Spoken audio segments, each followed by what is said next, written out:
selamat pagi. Bapak Suharso Monoarfa, benar? Betul. Menteri Perencanaan Pembangunan Nasional, Kepala Bappenas. Ya. Baik. Tepat di pagi hari ini, setelah menginap satu malam di Penajam Pasir Utara, Provinsi Kalimantan Timur, yang kalau dalam bahasa Pasir, Pak, ini sebutannya Benungotaka, artinya kampung halaman kita. Berarti resmilah sudah Pak Harso menjadi warga Penajam Pasir Utara ya, Pak ya? Alhamdulillah. Alhamdulillah. Oke, sebelum kita ingin berbincang mengenai IKN ini sendiri, Pak Harso, boleh saya tanya apa sebenarnya alasan Pak Harso sampai menginap satu malam di calon IKN ini sendiri? Ya, pertama saya ingin merasakan sense, ada sense. Saya pernah menjadi peneliti sosial, jadi saya ingin menangkap itu. Yang kedua, saya ingin merasakan secara fisik itu, secara mental, secara akademik mental saya di IKN. Dan apa namanya, istilahnya itu merasakan bagaimana suasana keruangan dari IKN ini. Karena dengan kita melihat gambar, melihat ini berbeda dengan kita mencoba semalam. Dan dengan semalam juga kita bisa mendengar banyak. Telinga saya kan ada di mana-mana. Saya bisa mendengar, oh ada kejadian ini, ada peristiwa ini, dan seterusnya. Hanya dalam waktu semalam. Memang itu tidak cukup. Tetapi setidak-tidaknya ada yang bisa diambil hikmahnya gitu. Apa kira-kira kalau kita melakukan kesiapannya seperti apa? Gitu. Baik, Pak Harso, sebelum kita berbincang lebih jauh, kita boleh lepas masker dulu, tapi tetap menerapkan protokol kesehatan yang berlaku. Kita jaga jarak ya Pak Harso ya. Kita Jaraknya boleh dijaga. lepas masker terlebih dahulu karena kita langsung mau menghirup udara segar di pagi hari langsung dari ibu kota negara, Pak Harso. Oke.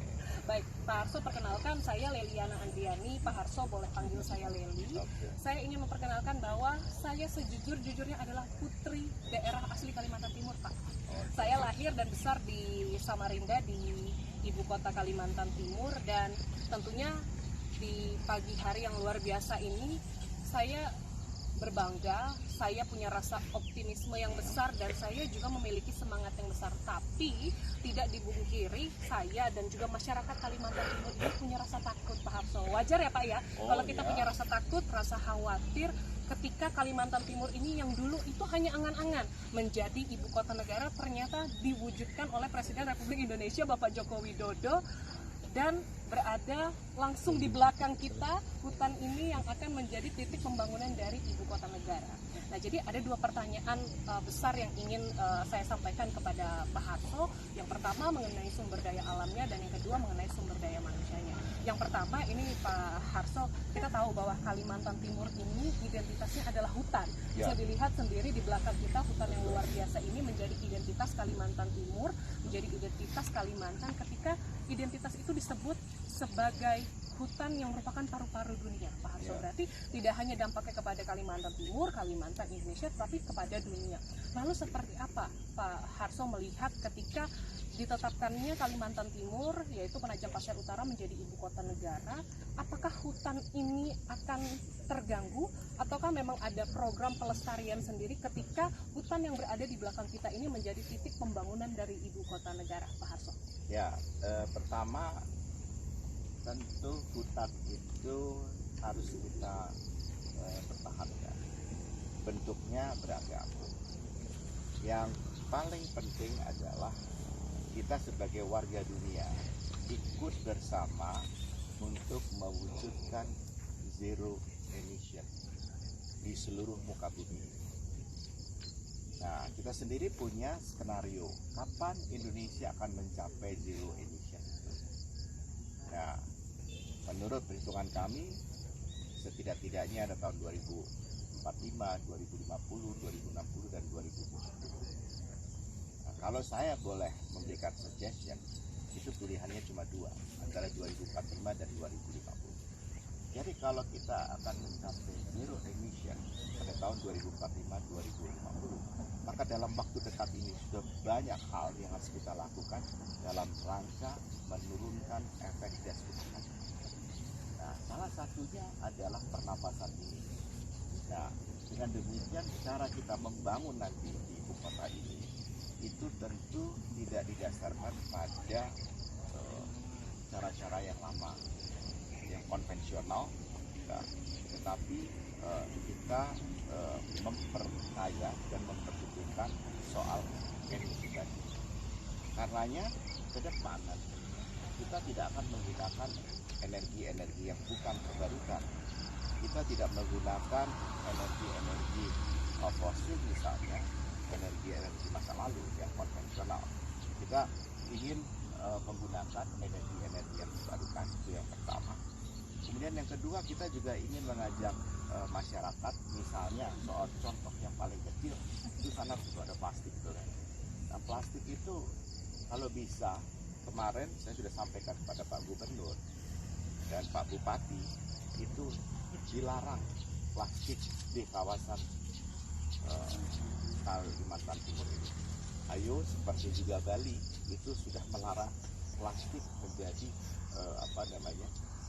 untuk dibawa, dikresek dan sebagainya, kecuali yang memang bisa didaur ulangkan, termasuk botol-botol plastik yang untuk berisi air. Itu sudah harus seperti itu. Ya, kalau kita mau kembali ke beling, silakan. Jadi artinya bukan hanya ibu kota negara ini yang akan kita dorong ke sana, tetapi seluruh kehidupan di Kalimantan Timur ini, bahkan seluruh Kalimantan dan seluruh Indonesia akan cenderung ke sana. Dan IKN ini harus memimpin dalam hal ini. Harus menjadi contoh ya Pak Harso. Iya. Ya. Baik, jawaban Pak Harso tadi sudah mulai mengurangi rasa khawatir saya, rasa ketakutan saya ketika memang Kalimantan Timur ini suka tidak suka, siap tidak siap memang harus menjadi wajah dari ibu kota negara yang baru. Itu tadi kalau kita berbincang mengenai sumber daya alamnya, yang mana hutan menjadi identitas, Ya, hutan menjadi betul. warisan. Ini menjadi pertanyaan besar juga ketika kita membahas mengenai sumber daya manusia, di mana di sini kita akan membahas masyarakat Kalimantan Timur sendiri, masyarakat Benua Taka yang merupakan penduduk lokal. Di sini dijelaskan apakah penduduk setempat akan menjadi marginal, hanya akan menjadi penonton, atau bahkan ada banyak suara yang menyampaikan akan tersingkir. Ini Pak Harso. Lalu seperti apa kepastiannya, mungkin Pak Harso bisa menjelaskan agar nantinya tidak ada kekhawatiran, tidak ada ketakutan dari masyarakat Kalimantan Timur sendiri, masyarakat Benua Taka, bahkan juga penduduk lokal ketika SDM dari pusat akan berpindah ke ibu kota negara yang baru.